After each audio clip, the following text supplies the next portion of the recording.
Salut tout le monde et je voudrais remercier tout le monde qui ont envoyé des vœux de sympathie pour ma mère.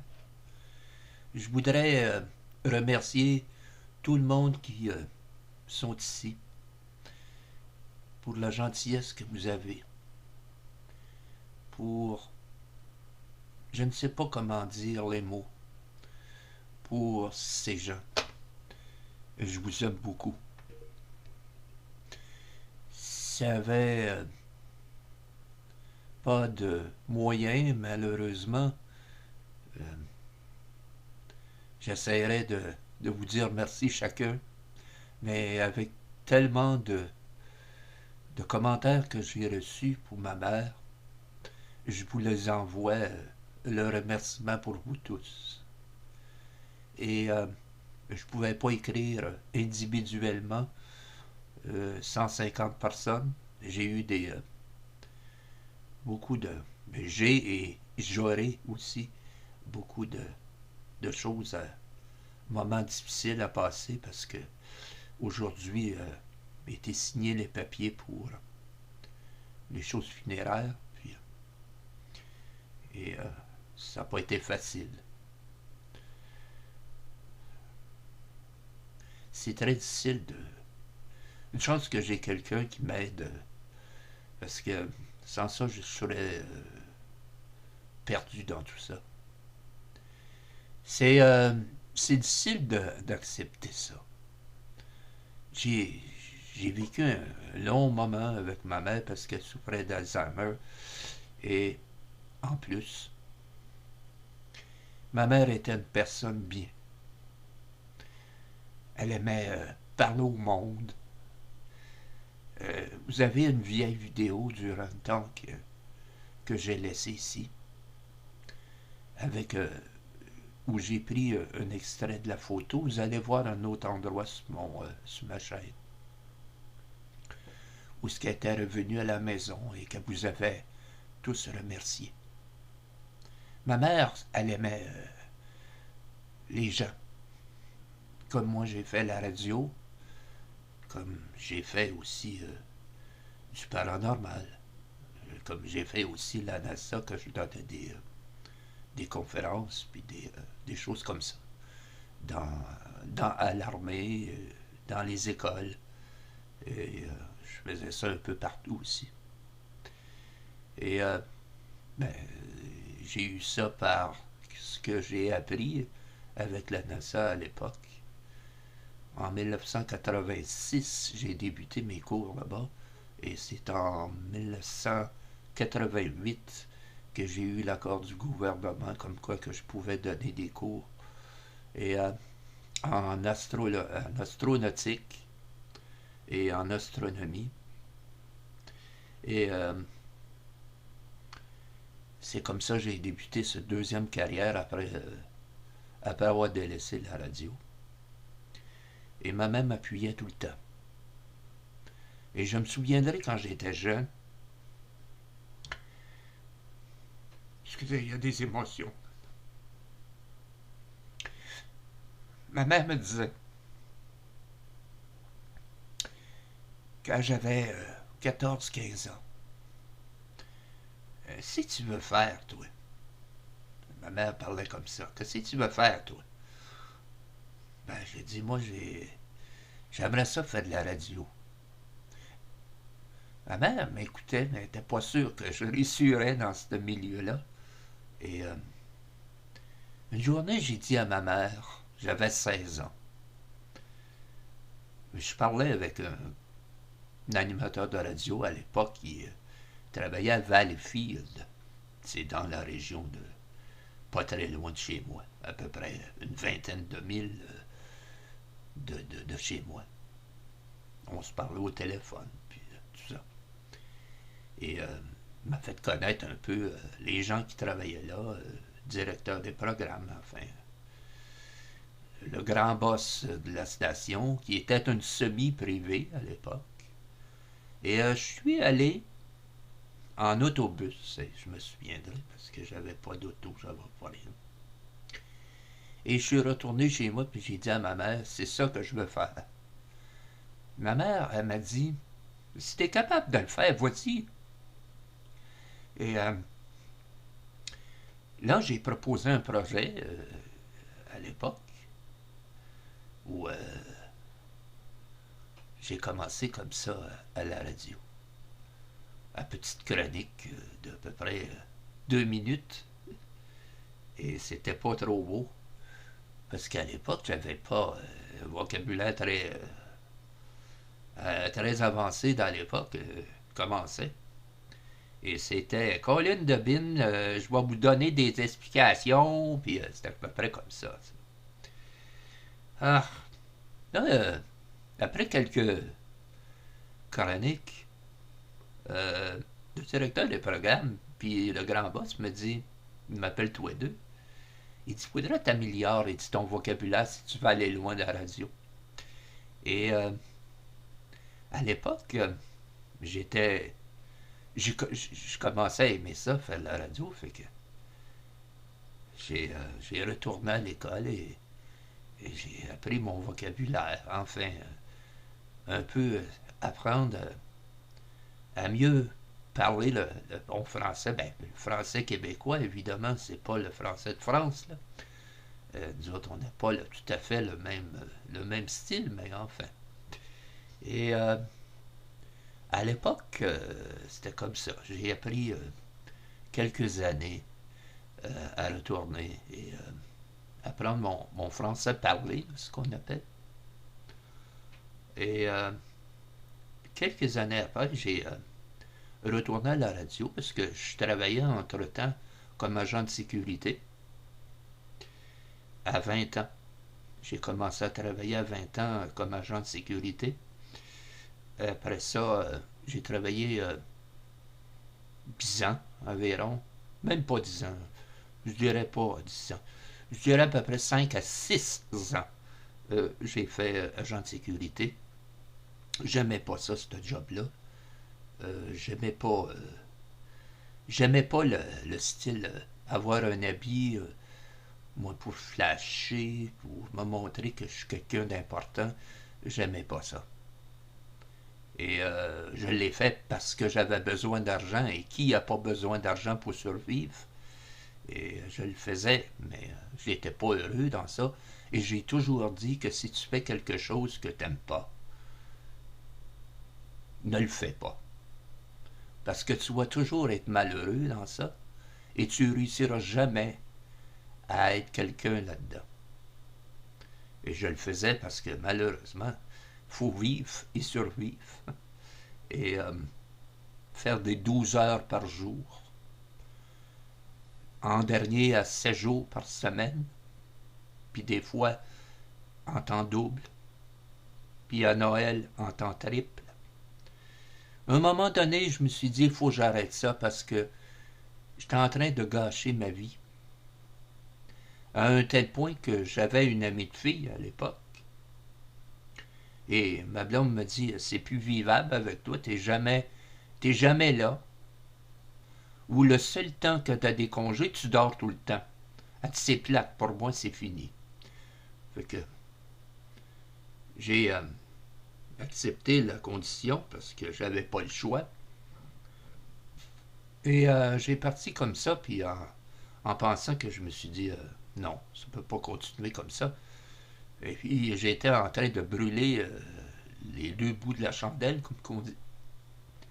Et là, j'ai dit non, il faut que je quitte ça et je retourne dans quelque chose que j'aime. Et quand j'ai retourné là, c'était dans le radio communautaire où c'était vraiment affreux. C'était pas la place. C'est bon d'apprendre, mais c'est pas l'idéal, les stations communautaires. On sent une certaine haine parce que l'autre est meilleur que l'autre et de caler le prochain juste parce qu'il veut passer le premier. Moi, j'aimais pas ça. J'ai jamais eu de préjugés ou quoi que ce soit dans ça. À la radio, j'ai fait longtemps et j'enviais pas personne parce qu'il était meilleur que moi ou pire que moi. Sauf que j'en écoutais tellement dans le communautaire que, à un moment donné, j'ai écouté un gars. Et je vous raconte un peu toute l'histoire un peu de tout ça. Et ça me fait du bien de parler parce qu'à soir, j'ai une tristesse quand je pense à ma mère. Et revenir à la radio, je voyais des gens qui arrivaient là et qui étaient animateurs, supposément animateurs. Et ben, Caroline Debine, comment ça va? Comment allez-vous? Ça, je lui dis. Moi, j'avais déjà appris avec l'école, savoir bien parler avec la radio, au moins de savoir bien s'exprimer, de toute façon. Et quand tu te ramasses avec un individu comme ça, et qui dit Caroline Debine, comment allez-vous? Et là, je le regardais dans le studio. J'étais à côté, puis je parlais pas, parce qu'il était en honte. Et après ça, il dit m'a vous passez une petite toune. Il dit après ça, une petite coupe d'annonce. Ouf. J'ai dit quel vocabulaire pour parler devant un micro. Ouf. Là, tu sais, j'attrapais l'urticaire juste à l'écouter, en tout cas. Et quand il a fermé le micro puis qu'il a commencé à passer ses pubs, j'ai dit, tu n'as pas l'intention de parler de même tout le temps? Fait que, il me regarde puis il dit, va donc chier. J'ai dit, t'as toute une aptitude, toi. J'ai dit, c'est pas parler ça. J'ai dit, tu parles en imbécile. J'ai dit, il n'y a personne qui va t'écouter en disant des niaiseries comme ça. Et il m'a envoyé chier. Il dit, toi, mon trait de cul, tu vas t'en à ton émission. Il dit, tu vas te chioler, moi. J'ai dit, écoute, j'ai dit, c'est pas pour te faire te dire quelque chose de croche ou de quoi que ce soit. J'ai dit simplement, j'ai dit, c'est fatigant à l'oreille, ce que tu parles, comment tu parles. J'ai dit, ça l'accroche pas aux gens, mais t'as pas de sujet. Tu dis tout ce que tu penses entre les deux oreilles. Tu sais. Essaye de préparer un texte, un sujet que tu vas parler. Il dit, tu connais rien, toi. Bon, j'ai dit, fais donc ce que tu veux. C'est à toi les deux oreilles. Hein. Fais comme qu'on dit. Nous autres, on dit ça au Québec. Quelqu'un qui ne veut pas écouter. Il dit, c'est à toi les deux oreilles, mais fais donc ce que tu veux. Et moi, j'ai parti du studio. J'ai dit, ça n'a pas de bon sens. Il n'y a pas personne qui va écouter ça. Tu sais. Et en tout cas, moi, je me suis pas avancé là-dedans. Mais il y en avait qui étaient absolument pourris là-dedans. Et qui n'ont rien fait de bon avec la radio parce que tu l'as ou tu l'as pas là-dedans. Tu as du charme pour les choses et il y en a qui ne l'ont pas. Faut que tu aies un sujet, faut que tu crées quelque chose créativement. Quand tu parles aux gens, il faut que ce soit constructif et instructif. Et si tu dis n'importe quoi qui te passe derrière la tête, ben, ça ne devient pas constructif et ce n'est pas non plus éducatif. Tu sais, t'apprends rien aux gens et tu, tu, tu parles juste pour parler. Tu n'es pas dans un salon en train de parler à ton ami, là. Tu sais. Là, tu as 250 000 personnes qui t'écoutent, là, tu sais. C'est pas pareil. Mais enfin, en tout cas, on va revenir un peu à d'autres choses ou d'autres sujets. Fait que moi, j'ai été appelé 2 ans après de mon ami qui travaillait dans une grosse station à Montréal. Il dit, reste pas là. Il dit, ça me fatigue.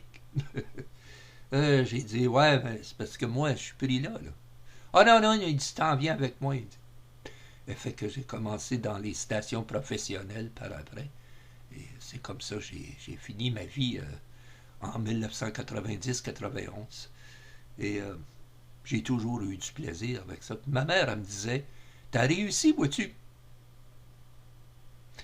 Elle dit, ma mère me disait ça, elle dit, je pensais pas que t'allais réussir, mais elle dit, t'avais de goût de foncer. Puis elle dit, tu t'as réussi. Ma mère, elle me disait tout le temps ça.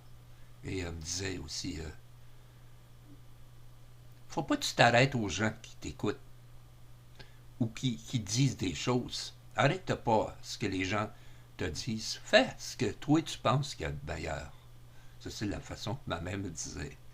Et quand après je me suis en allé avec la Nassau en 86, je faisais un peu les deux en même temps parce que je voulais figurer que si jamais il arrivait un pépin ou quelque chose, ben j'aurais une deuxième chose à faire dans ma vie.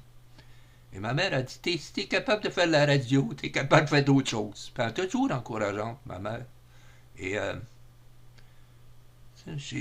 j'avais toujours cette sensation-là avec ma mère.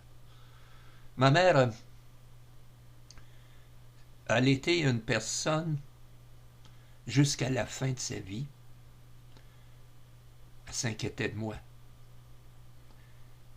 Je me souviens, dans les derniers moments où je l'appelais au téléphone comme ça, puis elle s'inquiétait de moi. As-tu mangé, là? Si t'as pas d'argent, là, elle dit, m'envoyer aller avec toi. Elle était à l'hôpital, couchée dans le lit. Je dis, voyons, maman. Premièrement, je n'irai jamais demander de l'argent. Puis deuxièmement, t'es malade, maman. Oui, mais elle dit, j'ai de l'argent, moi. Elle dit, faut que tu manges. Tu sais, maman était comme ça. Et elle était jusqu'à la fin. Et voilà un peu. Et pour terminer, ben, quand je suis allé là, avec la vidéo que vous avez vue, non, c'est pas la vidéo que vous avez vue, parce que il y a des choses que j'ai pas mis parce que c'est personnel. La dernière fois que je suis allé voir ma mère, c'était un mercredi passé. Ma mère était sur la morphine et elle parlait pas. Et je voulais toucher les mains, mais elle voulait pas que je la touche. Fait que j'ai dit, ok, c'est correct. Mais j'y parlais, puis elle se tournait la tête, puis elle m'a regardé. Et puis, à ce moment donné où elle m'a regardé d'un air étrange, où j'ai senti le côté paranormal me monter. Dans ses yeux, j'ai ressenti de la tristesse et un au revoir. Et j'ai parti à pleurer. Et puis, mon gars qui me soutient tout le temps en l'air de moi, tu sais, il dit, ça va aller. Et puis, je suis parti de l'hôpital parce que j'ai jasé. Mais elle ne pouvait pas me parler. Et, mais je suis sûr qu'elle m'entendait, par exemple. Là, j'ai dit à maman, je vais revenir demain. Elle m'a regardé, mais en voulant dire, non, je ne serai pas là demain. Et je suis parti. Et il était à l'heure du midi. Et la personne qui m'accompagne dans mes choses, il dit, on va aller dîner à la cafétéria de l'hôpital. C'est pour ce qu'il y a une meilleure, par exemple. Je ne vous conseille pas d'essayer ça. C'est peut-être pas cher, mais ça vaut pas cher, mais en tout cas. Enfin. Là, je suis parti pour me choisir quelque chose. Puis, il dit, fais-toi-en pas, je vais t'apporter ça à la table. On a jasé un petit peu. On a jasé un petit peu pour avant d'aller chercher les choses. Et il me dit, c'est étrange, il dit, on a de l'air dans une gare. Il dit, regarde le plafond, il dit, il est tout vitré, en pignon, tu sais, juste au-dessus de la cafétéria. Je regarde ça, j'ai dit, ouais, c'est vrai que ça ressemble à ça un peu. Et il dit, m'allez chercher ton repas, là, puis il dit, m'allez me chercher quelque chose à manger, moi aussi. Fait que, bizarrement, je jonglais, parce que tu files pas dans ce temps-là. J'ai eu comme un autre pressentiment de, je sais pas pourquoi, qui m'a attiré à regarder encore une deuxième fois le plafond. Et là, j'ai vu une corneille, un oiseau noir passer au vol. Et là, j'ai ressenti une tristesse et une déception. Et là, je me suis dit, oups, là, c'est terminé, je pense. Et malheureusement, j'ai reçu un appel à 9 heures. Ma mère est décédée à 9h55 du matin. Et j'ai eu un appel pour me dire qu'elle était décédée. Et là, c'est là où ce que je vous ai avisé en même temps. J'étais tout à l'envers. Mais je le suis encore. Je suis dans la maison ici, puis je regarde ses pantalons. C'est chaud, puis...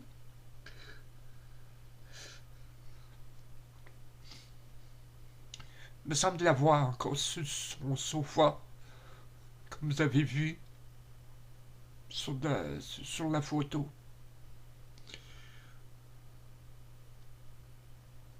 Son chat qui pleure tout le temps, qui est assis devant le sofa. Puis qui vient me voir à tous les 5 minutes quand je pleure. Puis il se couche sur mon tapis, puis aux côtés de moi. Puis il se frotte la tête sur mes jambes. C'est pas facile. J'ai des moments très difficiles.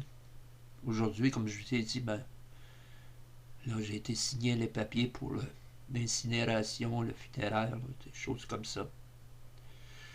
Ils m'ont demandé si je voulais avoir ma mère. J'ai dit non, là c'est trop. Par exemple, je suis pas capable d'avoir décédé, là. Ça va me foutre à merde, là.